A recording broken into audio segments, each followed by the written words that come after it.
This is Talk from the Heart, and I'm your host, Dr. Patricia Venegas. And we're in studio today with Dr. Herrera and Erica Rogulski. And we're so glad that you joined us again. We're here, we've been talking from Talk from the Heart on issues of the heart. Someone once told me, the heart of the matter is the matter of the heart. Again, here in the United States of America, we hear a lot of buzzwords of mental illness. And there's a crisis here. There's people that are homeless today with mental illness and drug addiction. And as we're talking about talk from the heart, pains of the heart, emotional pain, many of these things cause us to become addicted, to become broken, so broken that we can't really function in life. We were talking to Erica last program, and so we're going to pick up her testimony again today as we go back and visit some of the things that she brought out in the last program. Erica, you had mentioned not only had your mother rejected you and abandoned you and betrayed you, your stepfather had molested you, terribly told you that you were a really bad girl. And that led you into a really bad relationship because all you knew in life at such a young age was truly being abused. And so would you share with us about your relationship with your daughter's father? Yeah, so because I was so hurt and because I had learned love to be so dysfunctional, I learned at a very young age that love was abuse. And so because my father abused me, I believed that people that would hurt me and do things to me was love. That's how I connected the two. So early on in my relationship with my daughter's dad, I was only 13 years old and he was 17 at the time that we met in junior high, and he was in high school. He was a friend of my sister's, and so he was always around, and we ended up getting into a relationship.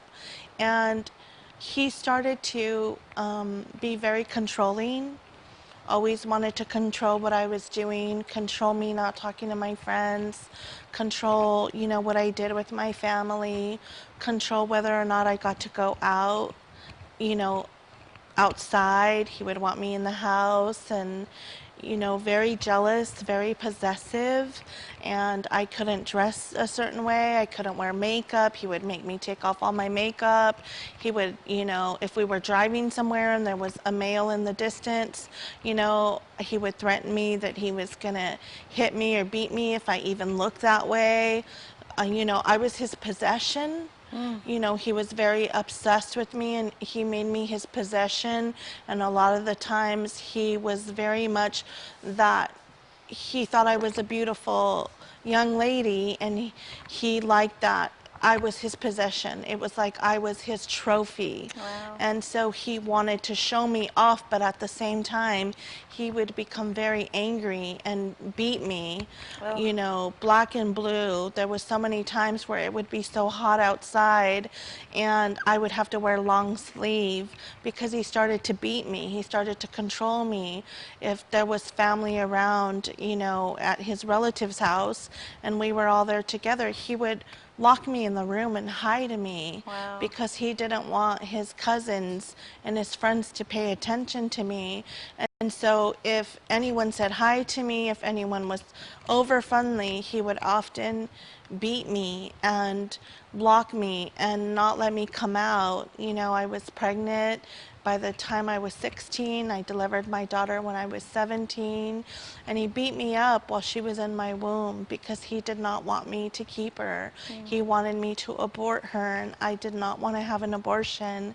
So he tricked me into reconciling with me and telling me that he wanted to keep this baby, and so he started to beat me up as soon as I got there. He locked me in a bedroom, turned on the radio really loud so no one would hear my cries and me screaming for my life. And he beat me and beat me because he wanted me to lose the baby. And then one time he said he wanted to work things out, and he took me to these mountains and he beat me up there so bad. You know, my clothes were half torn and it was almost, you know, midnight, and he lied to me trying to say that he wanted to marry me and that he was going to go into the US Army and that we would make a life together and I would have insurance and all these benefits, you know, through the military, and that we would work it out. But he ended up lying to me and telling me that only so he could get me alone with them, so he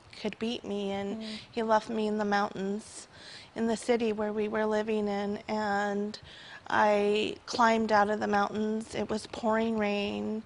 It was cold outside, and I ended up finding my way through the mountains and trying to get home. And almost when I was home, he pulled up in the car and said, "Oh, I see you survived." So, you know, I ran in my house to hide from him. And so for many years, I was a battered wife and fought for my life and for my daughter's life.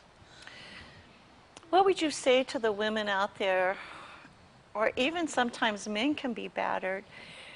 What would you say to them?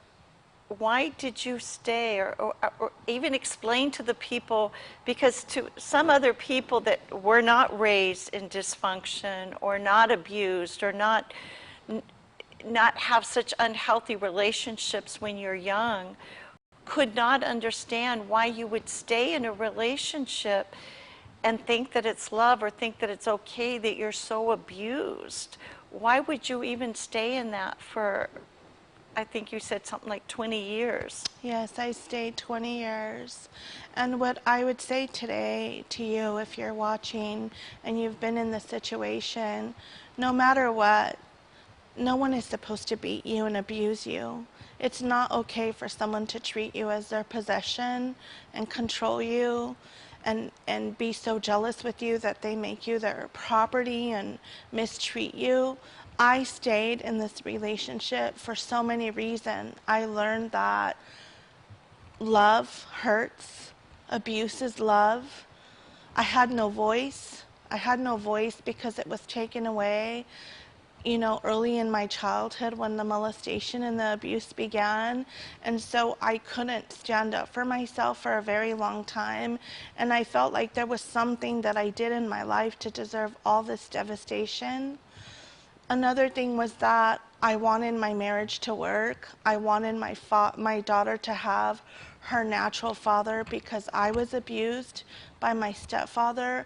I was in such fear of having a stepfather for my daughter, and I didn't know how to do it alone. I was so afraid and scared that I stayed trying to make our family work because I thought it was the right thing to do, even though it was killing me and I was being beaten and abused.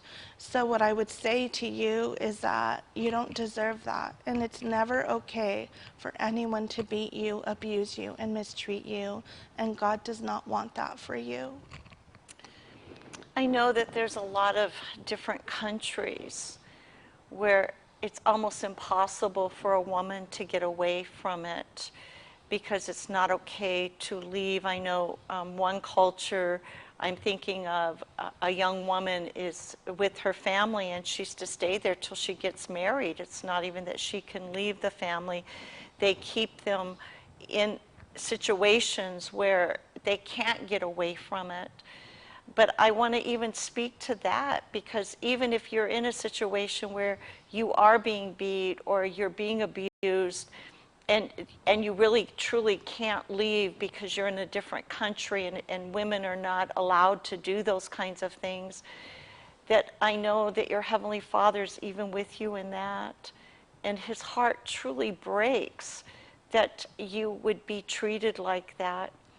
I also know that many times here in the States, in the United States, women will cover up being abused because of shame, because they don't want other people to know that this is truly even happening to them.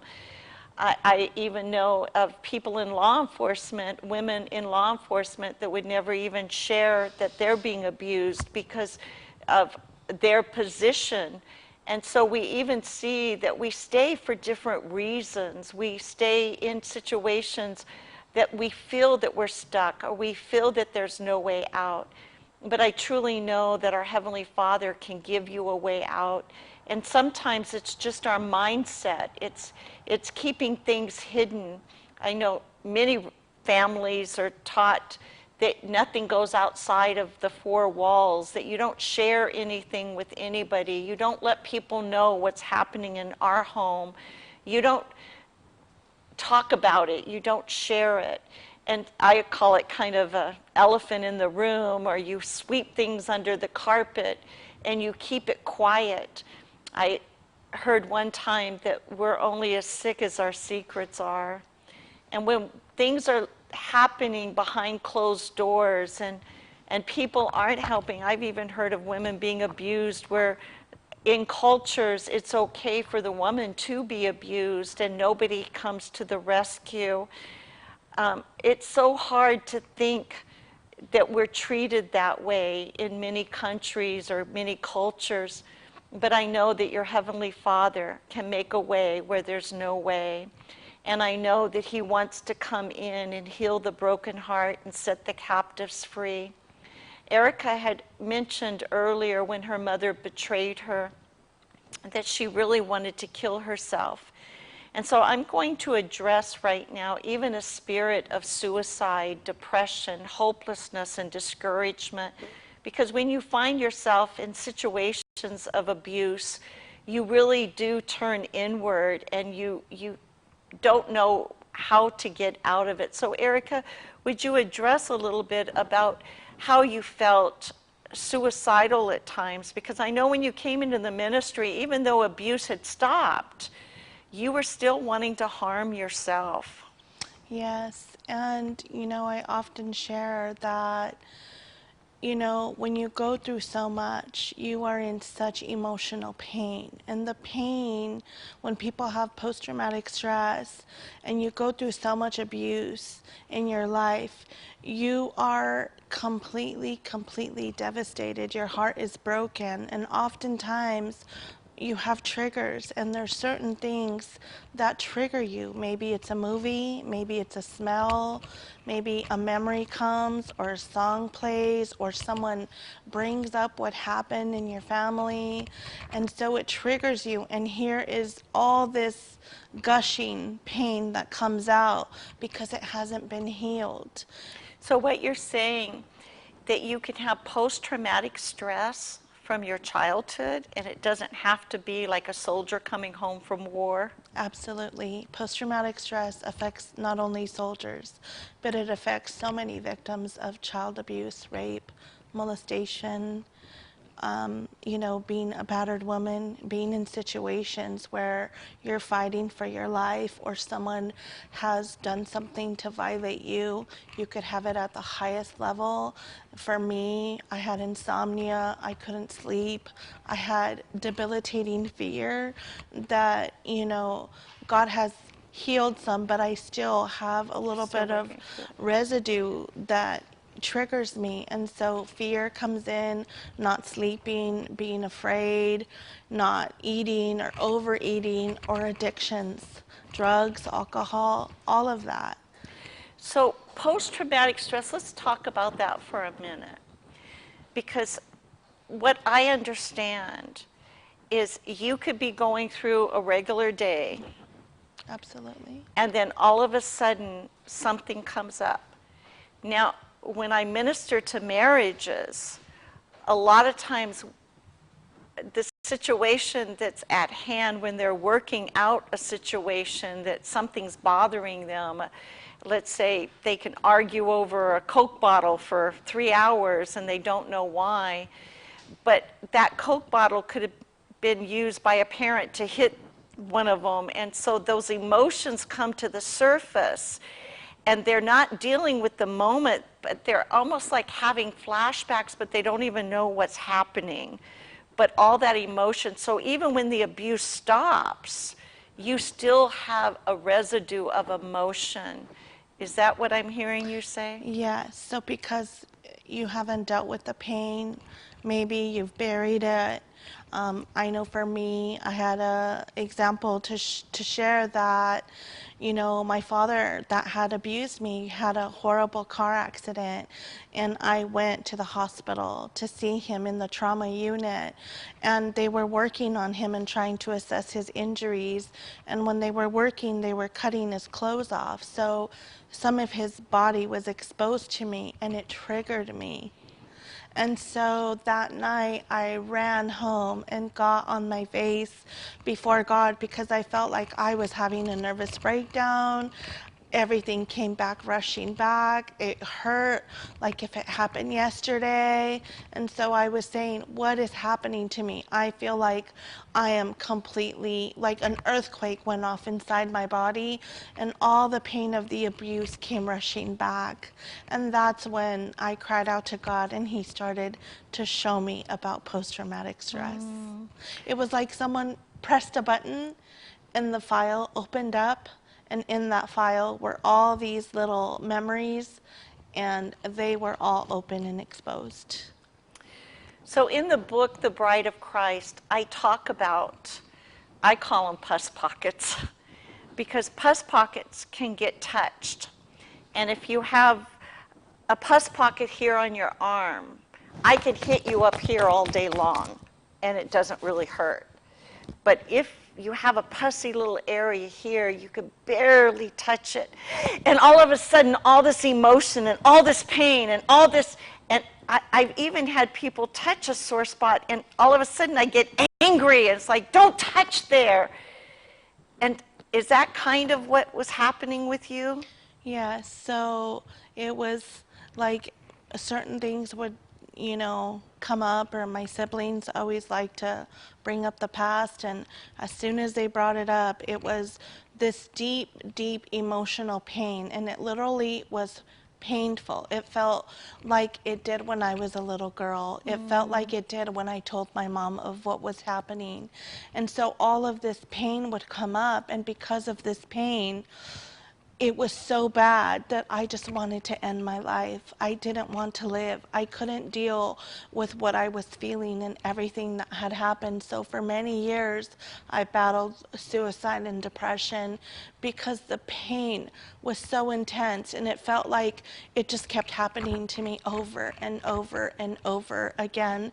And no matter what I did to try to deal with it, whether it was, to take some medicine for my migraine to go to sleep, or, even drink some wine because I didn't want to feel it, it was no going away. And it was so unbearable that I just wanted to die.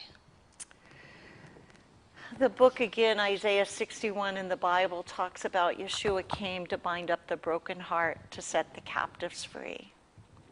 In Luke 4, he stands in synagogue on a Shabbat, and he reads that very passage, and he said, today this has been fulfilled in your presence.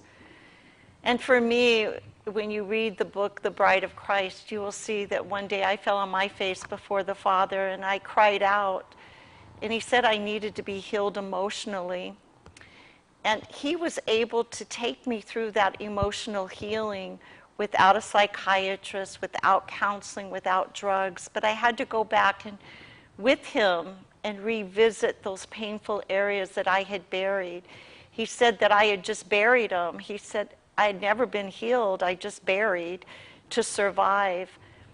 And so if you're listening to this podcast or this program today, that I really want you to understand that you can go before the Father without a psychiatrist, without a psychologist, and give him permission to go into those deep-rooted areas, those places that you've buried, those places, those pus pockets that you don't even want to remember. For me, I didn't want to remember. I didn't want to remember the sexual abuse of my brother-in-law. I didn't want to remember how my father was abusive to my siblings, or all the hell that I went through growing up. But God asked me to go back, and he said that I needed to be healed emotionally. And so I know I can't have everyone come into a counseling session or an inner healing session, but you can go before the Father right where you're at, get a pad and paper, ask Him, give Him permission. By His word, He'll go in and start healing those places. Because when that pain is still there, even after the trauma has stopped, that you can become hopeless, you can get into despair, you can become suicidal to where you want to stop the pain. You really don't want to kill yourself, you just want the pain to stop. But the power of the blood of Yeshua HaMashiach can go into those places of your brokenness and heal those broken areas. I just encourage you to just take that time, and every time you feel emotions erupting, like she said when her father was being disrobed in the hospital after a horrible accident, that it triggered her. If those times where thoughts come up of your childhood, if you can go and get before the King of the universe, the Elohim of Israel, the God that created you, and give Him permission to heal that, instead of trying to bury it and not think about it, or try to get drunk, or try other addictions to make the pain go away. That He wants that healed. He wants to take that pain. Again, Isaiah 61 and Luke 4 in the Bible talks about He's come to bind up the broken heart, to set the captives free. When you read the book, The Bride of Christ, you'll see that I talk about those pus pockets, and Erica mentioned it as post-traumatic stress. And post-traumatic stress is very real, that a lot of us went through a war zone in our own home, in our own family. And, you know, many times we didn't even know it was dysfunctional because that's all you know. That's all you've been through. And the people around you might be just as dysfunctional. Here in America, we have gangs and war zones. And a lot of people are raised in those gangs where they're gang affiliated, and they don't even know that it's dysfunctional because everybody in the family is doing it. That's a way of life. Dysfunction is a way of life in our family where we've been broken. Molestation, for me in my bloodline, it was passed down through generations, and I know that it was a very dysfunctional relationship that I had with people growing up. But I didn't know it was dysfunction because, again, you don't know what you don't know. So when things are triggered, when you have emotions that's just going crazy inside of you, when things happen where it brings back those memories of your childhood, or maybe some horrible car accident. I know one time I was in a really bad, severe car accident, and for a couple of years, I felt like I was going to be hit again. Every time I was on the freeway, it brought such fear and such panic to me that I would just panic every time I felt like I was going to be hit again. And that might be very similar to what you go through in your life. So we encourage you to get before the Father and ask Him to heal those areas, because He's come to bind up the broken heart and to set the captives free. Again, the matter of the heart is the heart of the matter. We're so glad that you joined us today and talked from the heart. We look forward to our next program as we continue with Dr. Margaret Herrera and Erica, talking from their hearts of what they've gone through, their stories. There's so much more to come. You don't want to miss the next program. We're so, so happy you joined us. We love doing this, and we look forward to having you join us next time. Bless you. Introducing the new Zulon Press book, The Bride of Christ Without Spot or Wrinkle, by Dr. Patricia Venegas.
The Bride of Christ, Without Spot or Wrinkle, is available at Christian bookstores and online. Purchase it today.